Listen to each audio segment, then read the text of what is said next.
बिस्मिल्लाहिर्रहमानिर्रहीम। अस्सलाम वालेकुम नाज़रीन, आप यूट्यूब चैनल देख रहे हैं। मैं इमरान खान हूँ। इससे पहले कि मैं जो पाकिस्तान के अंदर से जगह जगह खबरें आ रही हैं वो आपके साथ शेयर करूँ, सबसे पहले जो वज़ीरिस्तान से तस्वीर हम देख रहे हैं सोशल मीडिया पे, और ये मीर अली की तस्वीर है। मीर अली में पहले भी बहुत नुकसान हो चुका है। मुझे याद है आज से चंद साल पहले जब बहुत ज़बरदस्त ऑपरेशन चल रहे थे, उस वक्त मीर अली के बाज़ार में एक दफ़ा ऐसे भी हालात थे लड़ाई के दौरान के कोलेटरल डैमेज में ख़वातीन और बच्चे बहुत बड़ी तादाद में शहीद हो गए थे, और उस पर मौलाना फजल रहमान समेत बाकी तमाम पॉलिटिकल पार्टीज़ ने भी आवाज़ उठाई थी, और बहुत बुरे हालात वज़ीरिस्तान ने देखे। ये जो टेररिज्म की वॉर है इसके हवाले से बहुत बुरे हालात देखे। अभी जो मनाज़िर हम देख रहे हैं यहाँ पे बहुत बड़ी तादाद में जो मवेशी हैं उनको नुकसान पहुँचा है, इंसानों को नुकसान पहुँचा है, क्योंकि उन एरियाज़ के अंदर अभी प्रॉपर इंटरनेट नहीं है, कम्युनिकेशन का निज़ाम जो है वो ठीक नहीं है, जिसकी वजह से वहाँ से इंफॉर्मेशन प्रॉपर आती नहीं है।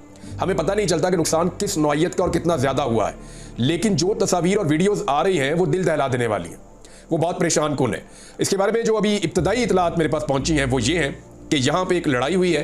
कुछ लोग कहते हैं कि ड्रोन अटैक हुआ है, वो भी कंफर्म नहीं हो रहा, लेकिन यहाँ एक लड़ाई हुई है सिक्योरिटी फोर्सेज में और दूसरी जानिब से दहशतगर्दों में, और ये बड़ी शदीद किस्म की लड़ाई थी। और इसके नतीजे में जो लोकल्स हैं उनका नुकसान हुआ, जो बहुत बड़ी तादाद में मवेशी हैं, जानवर हैं बेजुबान, उनका बहुत नुकसान हुआ, और वहाँ प्रॉपर्टी का बहुत नुकसान हुआ है।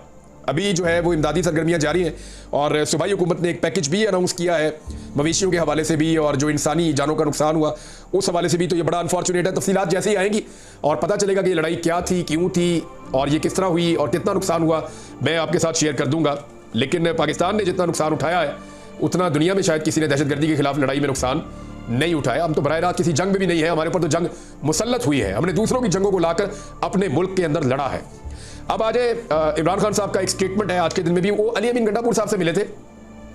अली अमीन गंडापुर साहब को इमरान खान साहब ने कुछ अहम जो है वो इंस्ट्रक्शंस दिए हैं। वैसे जो भी इमरान खान से मिलकर आता है ना, तो वो बाहर आने के बाद चंद दिन तक उसका रवैया और उसका अंदाज जो है वो काफ़ी जारहाना हो जाता है। इससे आपको इस बात का आइडिया हो सकता है कि जेल में बैठा हुआ आदमी इतने मजबूत आसाब का है कि वो आज़ाद फिरने वालों को ताकत के इंजेक्शन लगाता है जब ये जाकर उसको जेल में मिलते हैं। ये बाहर अगर इनकी बॉडी लैंग्वेज ढीली होती है, ये ढीले ढीले जाते हैं जेल के अंदर, अंदर से पहलवान भर के बाहर निकलते हैं। तो इमरान खान के अंदर ये करिश्मा और ये तो है, यानी लीडर में कम से कम ये तो होना चाहिए कि जब उससे कोई वर्कर या उससे कोई उसकी पार्टी का बंदा मिले तो वो एनर्जी लेकर आए और नजरिया लेकर आए और एक नई सोच लेकर आए। तो गंडापुर साहब ने बाहर आकर क्या कहा, क्या किया, वो मैं आपको बताता हूं, लेकिन पहले इमरान खान साहब का स्टेटमेंट। इमरान खान साहब अडियाला जेल में मीडिया से बातचीत कर रहे थे। उन्होंने बड़ा वाज़ेह ये कहा है कि काजी फायद ईसा आईनी तरमीम के बेनिफिशरी है, और आईनी तरमीम के हवाले से या उसके हवाले से जो जुड़े हुए केसेस हैं वो भी काजी फायद ईसा साहब सुन रहे हैं। ये भी बड़ी हैरत की बात है ना कि जो बेनिफिशरी हैं आईनी तरमीम के, वही आईनी तरमीम के बंदोबस्त के लिए जो केसेस हैं वो भी वही सुन रहे हैं, जिनमें एक केस 63A का भी है, खुद उसके सरबराह बने हुए हैं बेंच के काजी फायद ईसा साहब। तो अब आ जाए आप केस में हो क्या रहा है। काजी फायद ईसा आईनी तरमीम के बेनिफिशरी हैं जो इंसाफ नहीं होने दे रहे। इमरान खान साहब ने कहा कि सुप्रीम कोर्ट में कल से जो हो रहा है सबको पता चल गया है। ये क्या कर रहे हैं, ये सब गैंग ऑफ 3 को तौसीह देने के लिए किया जा रहा है। मुल्क का बेड़ा गर्क तो उन्होंने कर लिया, अब सुप्रीम कोर्ट को भी तबाह कर रहे हैं। गैंग ऑफ 3 की तौसीह की वजह से सारा मुल्क दांव पर लगा हुआ है। इमरान खान ने कहा कि यहां सारे फैसले लिखे हुए आते हैं, जजेस आकर सुना देते हैं। ये चाहते हैं कि सुप्रीम कोर्ट और हाई कोर्ट के जजेस भी ताबे हो जाएं। हाई कोर्ट के जजेस पर दबाव डाला जा रहा है। हुकूमत सारी अदलिया को तबाह करने पर लगी हुई है।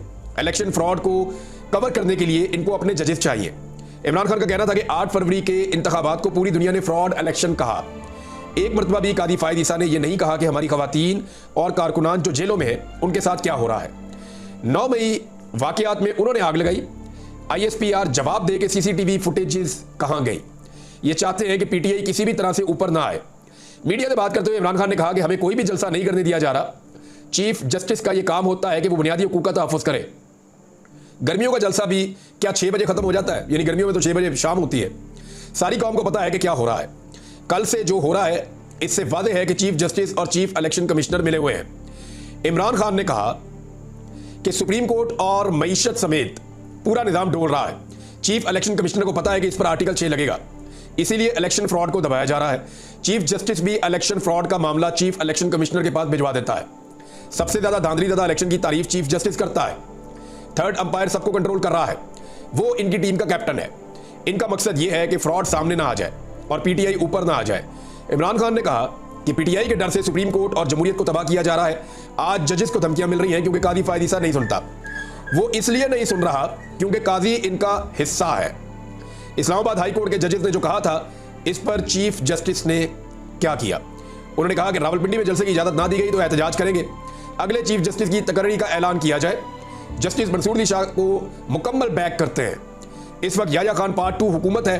अच्छा, मंसूर अली शाह साहब के बारे में मैं आपको ये बता देता हूँ कि उनके बारे में ना सोशल मीडिया पे एक नोटिफिकेशन आया।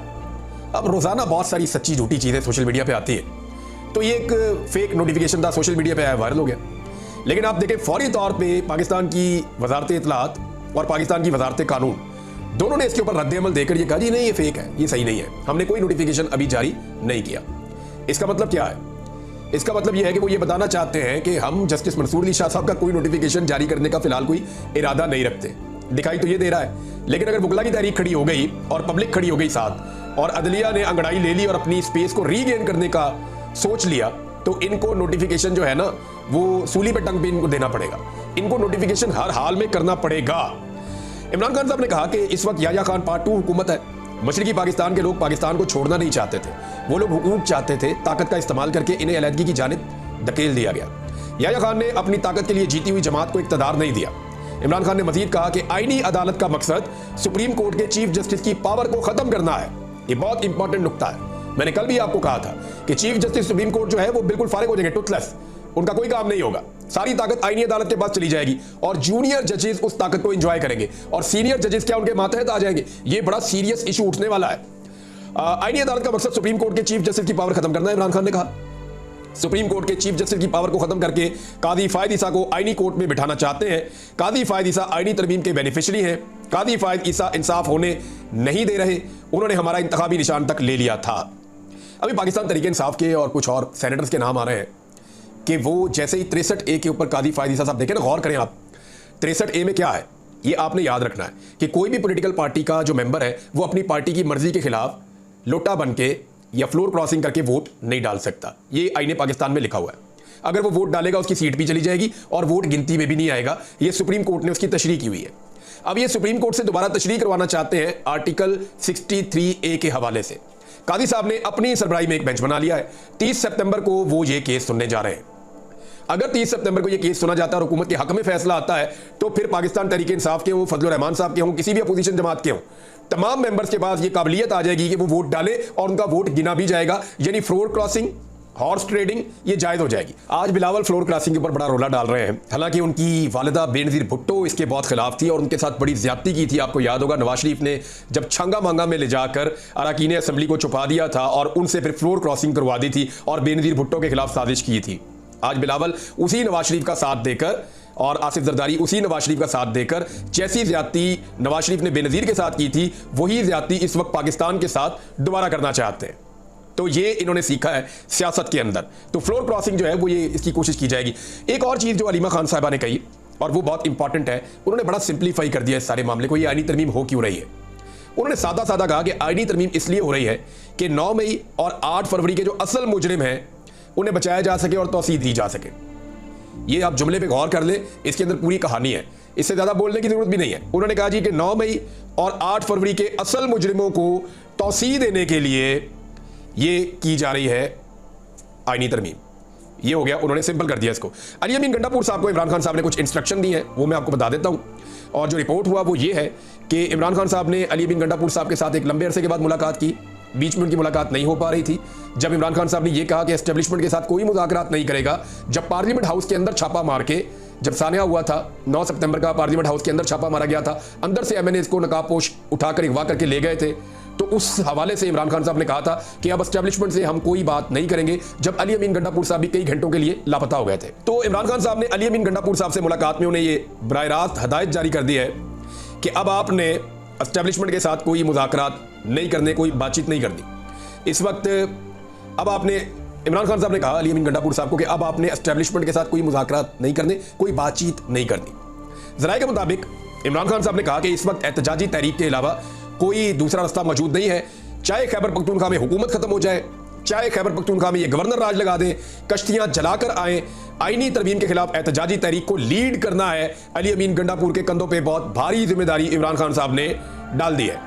इमरान खान साहब ने पहले अली अमीन गंडापुर का नाम दिया था कि एस्टेब्लिशमेंट से अगर मुज़ाकरात होंगे तो अली अमीन गंडापुर लीड करेंगे। अब वो ये कह रहे हैं मुज़ाकरात कोई नहीं, तहरीक चलाओ फुल दबा के, और जो तहरीक चलानी है उसमें अली अमीन गंडापुर ही लीड करेंगे और बहुत भारी जिम्मेदारी उनके कंधों पर डाली है। पाकिस्तानियों की जिम्मेदारी है, हर पाकिस्तानी की। अगर आइन में तरमीम हो जाती है और पाकिस्तान की अदलिया को यरगमाल बना लिया जाता है तो पाकिस्तान में फिर इंसाफ नाम की कोई चीज़ नहीं होगी। और याद रखिएगा, जैसी हुकूमत दिल करेगा वैसी बन जाया करेगी, जितना अरसा दिल करेगा तब तक रहा करेगी, और जिसका दिल करेगा फॉर्म 47 पे आ जाया करेगा, फिर वोटें डालने का कोई फायदा नहीं है। फिर एक फार्म ऐसे दे दिया करेंगे, 47 का फार्म है जी, आप है मैंने है, यानी फार्म ले लेंगे 250-300 फार्म, एक एक करके सबको दे देंगे, ये आपका, ये आपका, ये आपका, ये आपका, अब आप लोग एमएनए हैं। जब इलेक्शन हो जाएगा उसके बाद ये आपने फॉर्म दिखा देना, इलेक्शन कमीशन आपका नोटिफिकेशन कर देगा। ये इस तरह पाकिस्तान में इलेक्शन हो जाएगा अगर अदालत को यरगमाल बना लिया गया तो, जिसकी ये कोशिश कर रहे हैं। कादी फायद ईसा साहब का एक स्टेटमेंट है और ये बड़ा इंपॉर्टेंट स्टेटमेंट है, क्योंकि कादी फायद ईसा साहब एक नया काम कर रहे हैं। वो मैं आपके सामने इसलिए रखना चाहता हूं कि इसके असरात होंगे आने वाले वक्त में। कादी साहब ने कहा, क्योंकि बलूचिस्तान के एक हल्के का वो केस सुन रहे हैं, लेकिन उन्होंने जो जुमला बोला, उन्होंने कहा कि वोटों की दोबारा गिनती पर फॉर्म 45, फॉर्म 47 को हतमी तायुन नहीं कहा जा सकता। अब ये तो कादी साहब ने सारा काम ही खराब कर दिया। एक दफा फिर आपको बताता हूं, फॉर्म 47 वो फॉर्म होता है जो हर पोलिंग स्टेशन से हर उम्मीदवार को मिलता है। यानी एक उम्मीदवार ने एक कौमी असेंबली के हल्के से इलेक्शन लड़ा या सूबाई असेंबली से, वहां हर पोलिंग स्टेशन से उसका पोलिंग एजेंट एक फॉर्म 45 लेकर आता है, जिसपे वोटों की गिनती करके तसल्ली करके, दो दफा गिनती होती है, तसल्ली करके 2 दफा 3 दफा 4 दफा गिनती करके तसल्ली करके लिख देते हैं जी इस उम्मीदवार के इतने वोट है, इतने वोट है, इतने वोट है, इतने वोट है, इतने वोट है। ये लिख देते हैं कि तमाम उम्मीदवारों के वोटों की फहरिस्त आ जाती है, ये फॉर्म 45 है। और रात के आखिरी पहर जब सारे फॉर्म 45 इकट्ठे हो जाते हैं तो उनकी गिनती को एक और फॉर्म के ऊपर शिफ्ट किया जाता है, जिसे फॉर्म 47 कहते हैं।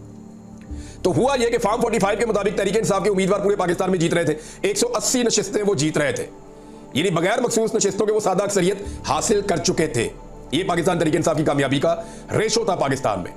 लेकिन फिर जाली फॉर्म 47 जारी कर दिए गए जो फॉर्म 45 से मैच ही नहीं करते। हुकूमत पूरा जोर लगाकर फॉर्म 45 और फॉर्म 47 के रोले से नहीं निकल सकी, क्योंकि हर पाकिस्तानी को समझ आ गया कि ये हो क्या रहा है। और पाकिस्तान तहरीक इंसाफ के उम्मीदवारों ने बड़ी कामयाबी और बड़ी मेहनत से असली फॉर्म 45 हासिल किए थे, ताकि जब ट्रिब्यूनल बनेंगे, अदालतों में जाएंगे, उनको उनकी सीटें वापस मिल जाएगी।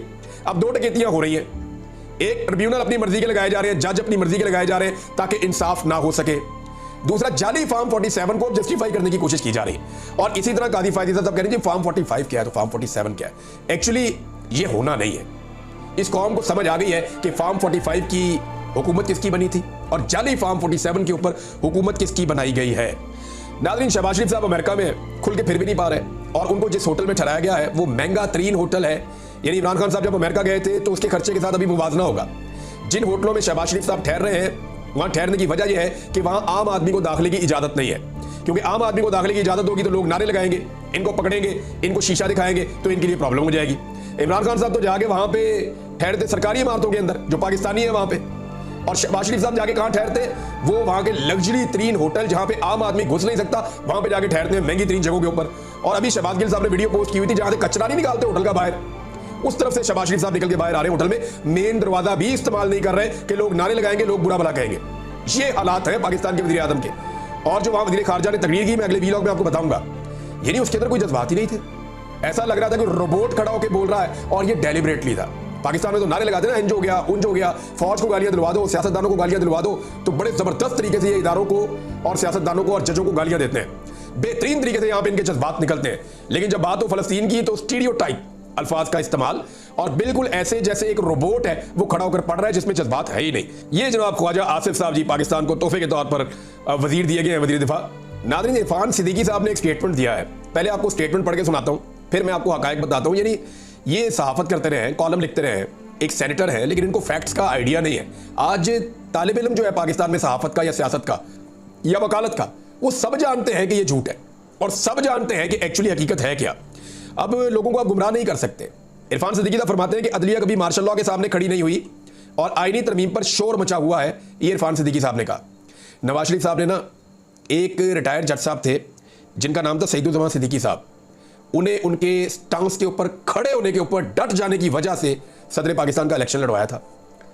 अगर अदलिया खड़ी ना होती, वकला खड़े ना होते, तो इरफान सिद्दीकी साहब आप याद कीजिए कि आप तो बाहर निकलने के काबिल नहीं थे, आप तो पाकिस्तान वापस आने के काबिल नहीं थे। ये तो वकला ने और अदलिया ने तहरीक चलाई जिसके पीछे छुप कर आपने अपने अज़ाइम पूरे किए। आप तो पीछे छुप छुप के रहते थे, आप तो सामने आते ही नहीं थे, आपकी तो लीडरशिप नजर नहीं आती थी। वो तो सिर्फ ये करते थे कि जनाब आपको फंड बता दें, वो हम आपको दे देते हैं थोड़ा बहुत, तो वकला तहरीक चलाएं। तो वकला तहरीक में आपने फंडिंग जरूर की थी, लेकिन आप पीछे छुप कर कार्रवाई करते थे, आपके तो बंदे भी नजर नहीं आते थे। और जब अदलिया की बहाली हो रही थी एक डिक्टेटर के खिलाफ आवाज उठाई जा रही थी, तो मुझे अच्छी तरह याद है फौजिया वहाब साहब ने बताया कि नवाज शरीफ साहब अपने घर से निकलने को तैयार नहीं थे, और जब इनको अमेरिका की तरफ से गारंटी आई कि मियां साहब निकल आए आप घर से, और जब हुकूमत को कह दिया गया कि निकलने दें मियां साहब को, तो फिर मियां साहब अपने घर से निकले और एक फिक्स मैच खेला कि जनाब इतने बजे मैं यहां पहुंचूंगा तो आपने अदलिया बहाल कर देनी है, तो क्रेडिट आप मुझे दे दें। तो ये है हकीकत कि जब मियां साहब और सारे भागे हुए थे तब भी अदलिया एक डिक्टेटर के खिलाफ खड़ी थी और मारे खा रहे थे वकला भी और जजेस भी। अब तक के लिए इतना ही, अपना ख्याल रखिएगा, अपने चैनल का भी। अल्लाह हाफ़िज़।